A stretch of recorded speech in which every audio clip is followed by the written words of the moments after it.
안녕하세요. 작가 김세입니다. 오늘은 책 쓰기 관련된 얘기를 해볼까 해요.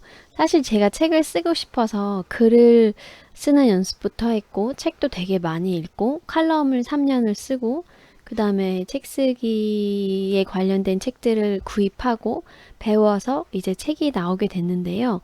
이 책에 대한 노하우들이, 어, 모르면 아무리 글을 잘 써도 책이 나오기가 조금 어려워요. 그래서 이거에 대해서 간략하게 제가 이해한, 저도 전문적으로 책 쓰기를 가리키는 사람은 아니지만, 제가 책 쓰기에 관심을 가지고, 책 쓰기를 관련된 그런, 세미나나 특강 같은 것도 되게 두루두루 많이 보고, 그리고 그렇게 해서 책을 쓴 사람들이 어떻게, 변화되고 성장이 됐는지를 최근 한 4년 가까이, 4년, 5년 정도를 되게 집중해서 봤었거든요. 그래서 제 경험이 책을 쓰고 싶어 하시는 분들께 도움이 되지 않을까 해서 이 영상을 만들어 봅니다.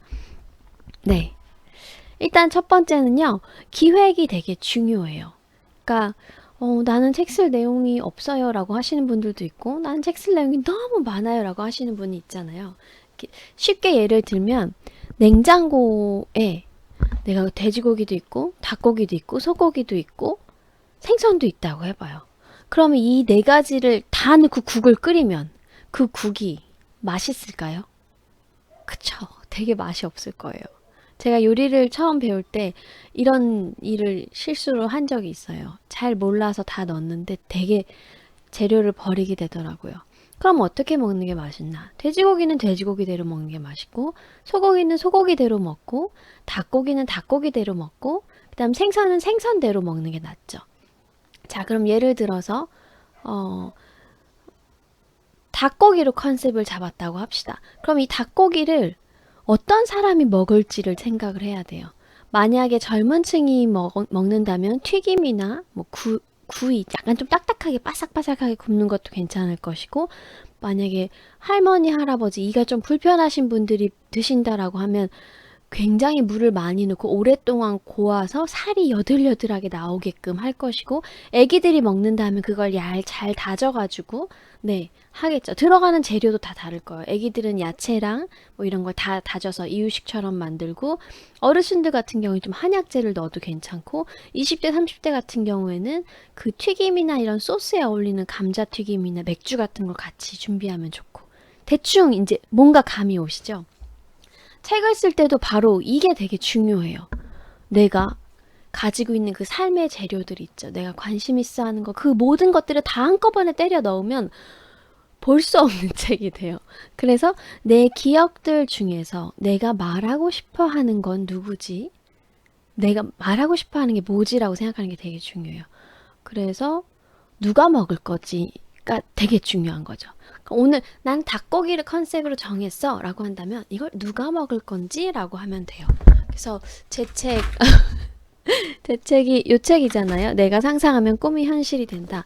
제가 삶의 재료들이 되게 많았어요. 근데 막 약간 파란만장한 삶도 살았고, 아티스트로서의 삶도 살았고, 여행도 좀 했고, 노동도 좀 했고, 그런데 막 어떤 억대의 연봉을 엄청나게 벌어들이는 그런 해외 취업 성공 사례로 쓰이기에는 제 사례는 조금 되게 어 그렇게 쓰이기엔 좀 어려운 게 있었고, 그 다음 여행을 했지만 제가 23개, 4개 나라를 다녔는데 40개 다닌 사람, 막 100개 다닌 사람, 이런 사람이 비면 그 여행에 대한 것도 조금 어떻게 녹여내야 될지 모르겠고, 제가 아티스트 활동을 하면서 전시를 23번을 하긴 했지만 아주 막 그렇게 위대한 어떤 그런 작가로서의 그런 것도 조금 어려운 거예요. 그래서 내가 책을 쓰면 어떻게 쓸까라고 생각을 했을 때,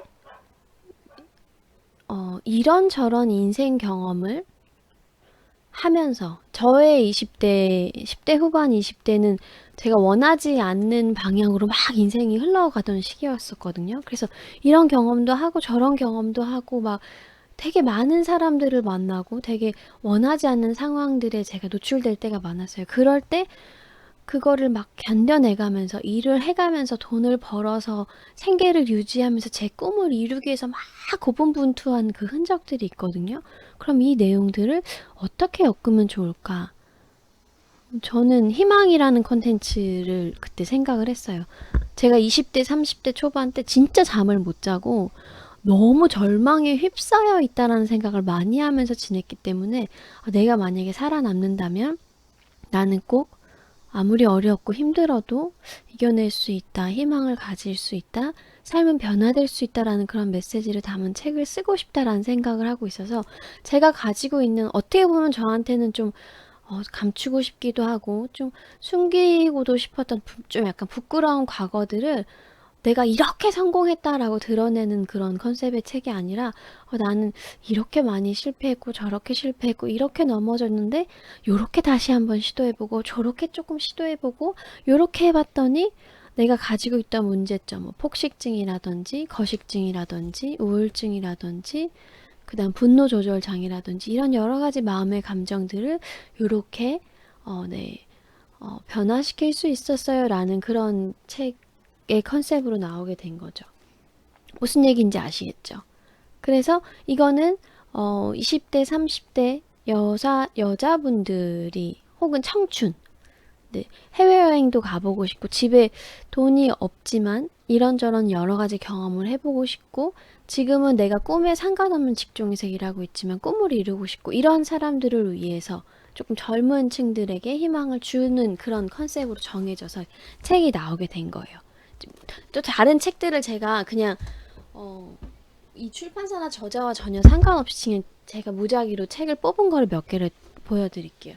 요거는 엄마 일단 가고 봅시다. 이게 딱 봤을 때 무슨 내용일 것 같아요? 엄마랑 이 사람하고 여행한 내용이겠죠. 그쵸? 네. 여기 보면 이게 소제목이 또 있거든요. 소제목이 키만 큰 30세 아들과 깡마른 60세 엄마 미친 척 300일간 세계를 누리다라고 돼 있어요. 엄마랑 아들이랑 같이 300일 동안 여행을 다닌 거예요. 그러면 이 사람은 무슨 내용을 썼을까요? 여행 내용을 썼을 거예요. 근데 신기하게 이게 여행책이 그렇게 많아서 요즘은 여행에 관련한 그 원고가 들어오면 출판사에서 거들떠도 안 본대요. 왜냐면 예전에 저 어렸을 때는 한비아 씨의 여행책이 정말 대히트였거든요. 근데 지금은 너무나 많은 사람들이 여행을 떠나고 너무나 많은 외국 생활을 하기 때문에 이게 되게 흔한 컨텐츠라는 거지. 근데 이게 출판이 되고 네, 좋은 책으로 선정이 될 수 있었던 건 되게 많은 사람들이 감동을 받은 건 60대 엄마랑 떠난 거예요. 그것도 300일간 미친 척. 되게 궁금하죠. 그런 컨셉으로 써 있는 거예요. 그래서 여기 보면 여행 사진이 있죠. 컨셉에 맞게 되어 있는 거예요. 네, 책 구석구석에 내가 여기를 갔다 왔어요. 엄마랑 여기를 갔다 왔어요. 그래서 이걸 딱 닫고 나면 무슨 생각이 드냐? 나도 엄마랑 한번 여행을 가볼까? 라고 생각이 드는 거죠. 네. 이 책은 아마 20대, 30대 젊은이들을 타겟으로 적힌 것 같아요. 그리고 이렇게 살 수도 있구나라는 어떤 그런 영감을 주기 위한 책이라고 생각이 됩니다. 자, 또 다른 책을 한번 또 볼까요? 요거는 제목이 나는 아이보다 나를 더 사랑한다. 아이라는 게 들어가면요. 엄마들을 대상으로 쓴 내용이에요. 보면 아이보다 더 아픈 엄마들을 위한 심리학이라고 돼 있어요. 자, 이거는 신의진이라는 그 연대 소아정신과 교수가 쓴 책이에요. 그래서 엄마들이 아이를 기르면서 겪게 되는 어떤 그런 멘붕 상황들 있잖아요. 그런 경우를 어떻게 해결했는지가 이제 쭈르르륵 나와 있죠. 목차랑 전부 다 컨셉이 딱 그렇게. 그래서 프롤로그에 보면 좋은 엄마 컴플렉스에 대한 내용이 나와요. 너무 애기한테 잘하려고 하고 그러다 보면 어느새 애기도 힘들고 당신도 힘들어질 수도 있다. 이런 내용들이 이제 쭉 한 권의 컨셉으로 되고 있죠. 그쵸? 무슨 내용인지 아시겠어요? 제가 지금 이제 세 권의 책을 얘기를 했는데 이 책들에서 얘기하는 거 타겟층이 되게 분명하고 이 안에 무슨 내용이 들어가 있을지가 네, 분명한 저는 이 첫 책이라서 좀 약간 제가 부끄러운 부분도 많긴 한데 제 책이라서 좀 마음껏 얘기할 수 있어서 제가 자꾸 사례로 들어요. 아무튼 요렇게 컨셉이 명확하죠. 이 안에 무슨 내용이 있을지도 명확하고 그쵸? 요렇게 하시면 돼요. 자, 내가 누구한테 얘기를 할 거지? 내가 초등학생한테 얘기를 할 건가? 20대한테 할 건가? 30대한테 할 건가? 그러면 20대 중에서도 학교를 안 나온 애들한테 할 건가? 아니면 일반 직장인한테 할 건가? 아니면 막 여행을 다니는 애들한테 할 건가? 예술가층을 대상으로 할 건가? 40대라면 결혼을 한 40대인가? 결혼을 안 한 40대인가? 아니면 두루두루 다 읽어도 되는 내용인가? 라고 그런 식으로 이제 컨셉을 잡는 거죠. 그렇게 해서 타겟층을 잡아서 어떤 책을, 어떤 메시지를 말하고 싶을지를 정하면 돼요. 네. 그리고 난 다음에, 나는 누구한테 말할지는 정했어요. 그리고 내가 어떤 내용을 쓰고 싶을지도 정했어요. 그 다음에 어떻게 하죠? 라고 생각을 해요. 그 경우에는, 서점에 가셔서 보시는 게 제일 좋았던 것 같아요, 저는. 20권 정도의 책을 내가 쓰고 싶은 그런 책 있죠. 요런 책, 제목도 그렇고, 컨셉도 그렇고, 만약에 여행책이다라고 하면, 여행 관련된 책을 다 모으는 거예요. 근데 나랑 비슷한 타겟층을 한, 자, 엄마들을 위한 책이라고 한다면, 엄마에 관련된, 엄마가 쓴 책도 있고, 정신과 의사가 쓴 책도 있고, 상담사가 쓴 책도 있고, 아빠가 쓴 책도 있고, 뭐 여러 가지 책들이 있잖아요. 그걸 다 모으는 거예요. 한 20권에서 20권 정도면 충분한 것 같아요. 그래서 그거를 다 뜯어봐요. 다 뜯어봐요. 근데 최근 나온 책들을 조금 보시는 게 좋은 게 거기에 그 지금 시대적인 상황과 그 다음에 독자의 니즈가 나와 있어요. 지금 시대적인 상황은 요거 두 것만 보아도 자녀 교육에 관심을 가지는 엄마들이 참 많다. 그리고 맹목적으로 좀 희생하는 엄마가 아닌 다른 삶을 원한다.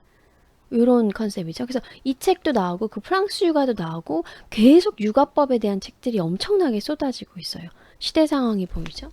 그다음 여행. 이제는 나 혼자 가는 게 아니라 엄마랑도 가고 돈 없어도 갈 수 있다. 이런 여행. 그쵸. 이게 시대적 상황들을 이제 배려해서 나오는 것들이거든요. 그 다음 독자가 저런 책들이 자꾸 나오고 저런 경험을 하는 사람들이 있다는 건 독자가 그 정보를 필요로 한다는 얘기예요. 그래서 20권의 경쟁 도서를 쫙 갖고 와서 차라라락 보시면서 이렇게 생각을 해보셔야 돼요. 책을 한 권을 쫙 읽으면 책 제일 앞표지에다가 여기다가 이제 이 책의 좋은 점을 적으세요. 그 다음에 이 책의 단점. 그럼 내 책은 이 책의 어떤 내용과 어떤 내용을 보완한 책이면 좋겠다라고 적으시는 거예요. 그리고 난 다음에 이 마지막 줄 있죠? 내 책은 이 책에 어떤 좋은 점을 넣고 어떤 점을 보완한 책이 될 것이다. 요거를 적어서 붙여 놓으시는 거예요. 아니면 노트에 적어 놓으시고 계속 그 내용을 보세요. 이 책에 이런 내용이 참 좋았지만 요게 조금 더 있었으면 좋았는데 하는 그 내용을 내가 쓰게 된다면 그 책을 읽은 다른 저자들, 다른 독자들도 나는 요거에서 근데 조금 더 자세했으면 좋겠는데 하는 것을 이제 당신의 책, 나오게 될 곧 당신의 책을 읽으면 돼 있는다는 거죠. 그렇게 해서 한 20권, 30권 정도 쭉 읽고 나면 관련 저서를 나는 무슨 얘기를 하고 싶고 어떤 스타일로 얘기를 하고 싶고 말투는 어떻게 썼으면 좋겠고 이런 게 대충 나와요. 그쵸? 그러면 경쟁도서 일단 첫 번째는 내가 누구한테 말할 거지, 뭘 말할 거지, 그 다음에 나랑 내가 쓰고 싶어하는 비슷한 책들을 쓴 사람들은 누굴까? 그럼 그 사람들 책을 한번 쫙 살펴보자. 그래서 내 경쟁도서는 한 20권 정도 되고요. 사실은 책을 쓸 때는 저는 한 100권 정도 책이 있는 게 좋은 것 같아요. 저는 한 200권 이상을 놓고 이렇게 계속 조금 막히고 그럴 때는 제 책하고 전혀 상관없는 분야의 책들도 읽고 이러면서 조금 마음을 편안하게 했거든요. 그거랑 똑같아요. 내가 닭고기 요리를 해도 이유식도 한번 먹어보고 그 다음에 뭐 다른 소고기 국밥집도 가서 먹어보고 막 이러면 또 요리에 대한 아이디어를 얻잖아요. 비록 재료는 다를지라도 그런 식으로 이제 책을 내가 쓰겠다라고 결심을 하면 책방에 좀 자주 가고 책도 좀 많이 읽고 내가 글 쓰는 연습을 계속 하는 게 되게 중요하고 이 책 한 권을 봤다라고 한다면 반드시 이 책에서 어떤 내용이 좋았고 어떤 내용이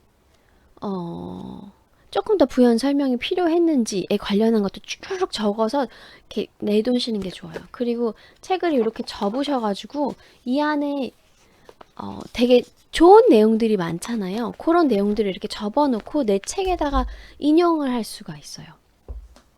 네, 그렇습니다. 제가 만약에 뭐 요 책을 인용을 한다라고 한다면 엄마 일단 가고 봅시다의 저자 태원주는 중국 여행의 대미를 잠식하기 위해서 어디에 도착해서 배낭 여행자의 모습으로 된 엄마의 모습을 보고 박수를 치고 싶었다고 한다라고 제가 이제 인용할 수가 있는 거죠. 무슨 말인지 아시겠죠? 이 책 저자랑 제목을 명확하게 밝히면 네, 이야기 흐름상 이렇게 걔는 저랬대 쟤는 저랬대라고 넣을 수 있거든요. 분명히. 그래서 마음에 드는 부분을 이렇게 접고 줄 그어놓고 좋은 문장 같은 건 가지고 와서 내 스타일대로 변형시켜서 또 내 책에다가 또 집어넣고 그렇게 쓰실 수가 있습니다. 저작권 걸리지 않아요.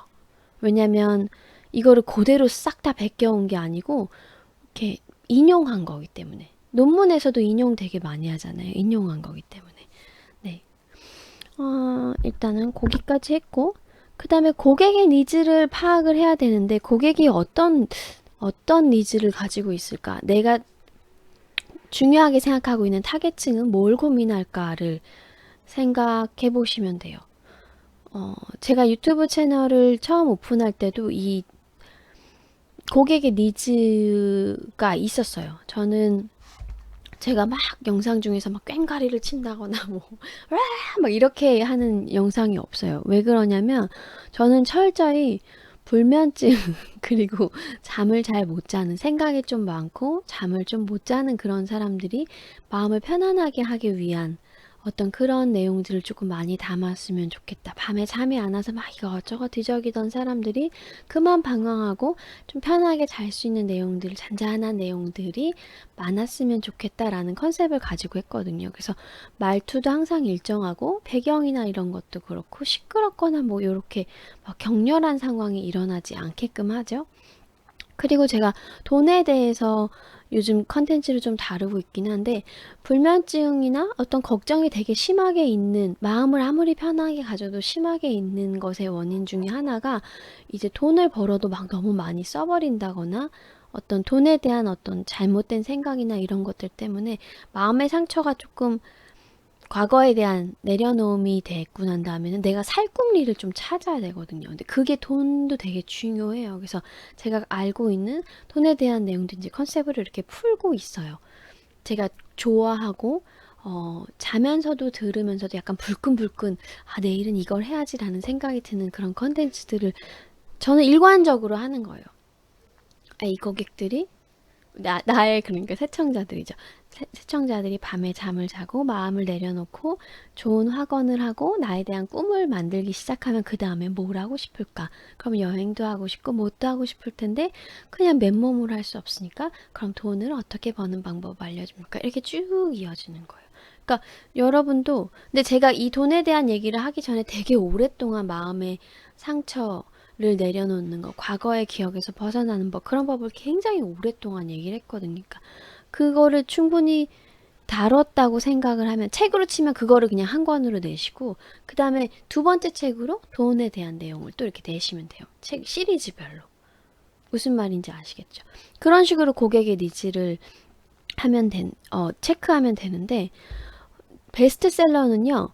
그 시대적인 상황에다가 고객의 니즈에다가 저자의 니즈가 하나가 됐을 때 베스트셀러가 돼요. 이게 무슨 말이냐? 예를 들어서 지금 부동산 정책이 바뀌었어요. 부동산 정책이 바뀌어서 문재인 정부의 부동산 정책 향후 5년간 나는 부동산 관리를 어떻게 할 것인가라는 책을 제가 방금 전에 검색하다가 봤거든요.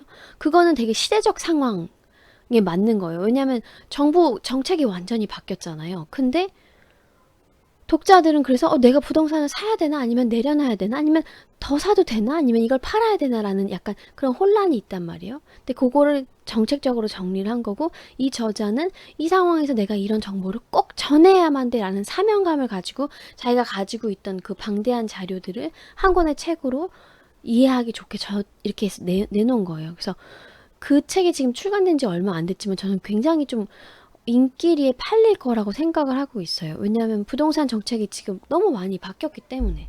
그쵸? 또 다른 책을 한번 볼까요? 제가 생각했을 때 유튜브 관련해서는 이 책이 진짜 괜찮거든요.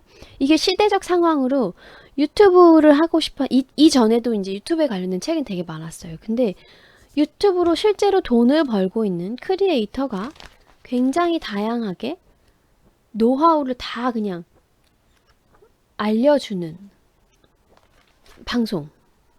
근데 이것도 되게 노골적으로 유튜브로 돈 벌기야.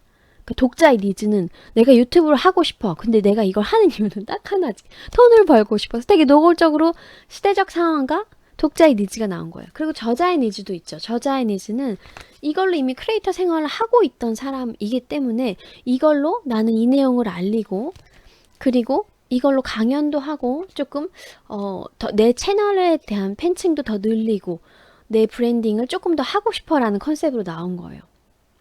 네. 그래서 이거 지금 제가 얼마 팔렸는지 모르겠지만 유튜브 관련된 책 중에서는 이 책이 되게 많이 팔렸을 거예요. 그쵸? 시대적 상황과 독자의 니즈와 저자의 니즈. 근데 이런 책 같은 경우는 유튜브의 뭐라고 해야 되나? 계속 바뀌거든요. 네이버도 그렇고 유튜브도 그렇고 계속 성장하면서 이 내용들이 약간씩 바뀌어요. 그래서 계속 개정판이 나오거나 아니면 요거에서 영감을 얻어서 더 개정판을 넣은 새로운 저자의 책이 또 더 잘 팔릴 수도 있어요. 그래서 이런 거는 이제 계속 개정돼야 되는 거. 그런 내용이죠. 네, 뭔지 아시겠죠? 이렇게 딱 감이 와야 돼요. 시대적 상황과 독자의 니즈가 이런데 저자의 니즈. 나는 이걸 꼭 알리고 싶은데 라는 거. 그게 있어야 된다는 거죠. 그래서 거기에 전문성이 들어가고 독창성이 들어가고 그런다면 이거는 성공하는 컨텐츠예요. 뭔지 아시겠죠? 그 다음에 이제 목차를 잡으면 돼요. 목차를 잡으면 되는데 이 목차를 잡는 것은 제가 요 다음 시간 얘기할게요. 요거는 조금 내용이 길어지거든요. 여러분께 책 쓰기에 관련해서 책 쓰기가 내가 여지껏 가지고 있는 모든 재료를 다 한 국에다가 때려 넣으려고 해서 이게 어렵게 느껴졌구나 라고 생각을 하고 하나의 어떤 제목과 컨셉이 나오고 타겟 독자층이 나오고 경쟁 요소들이 쭉 있어서 그거의 플러스 마이너스를 다 체크를 하고 내 책에는 뭘 넣을까 라고 생각을 한다면 감이 딱 오는 것처럼 네 되게 쉽게 한번 도전해 보실 수 있을 거라고 생각을 해요. 물론 책 쓰기는 어려운 과정이긴 하지만 노하우를 알면 훨씬 편해지거든요. 다음은 목차부터 기획 중에서 목차에 관련된 내용, 그 다음 출간 계획서에 관련된 내용을 해드리겠습니다. 감사합니다. 사랑합니다. 축복합니다. 안녕.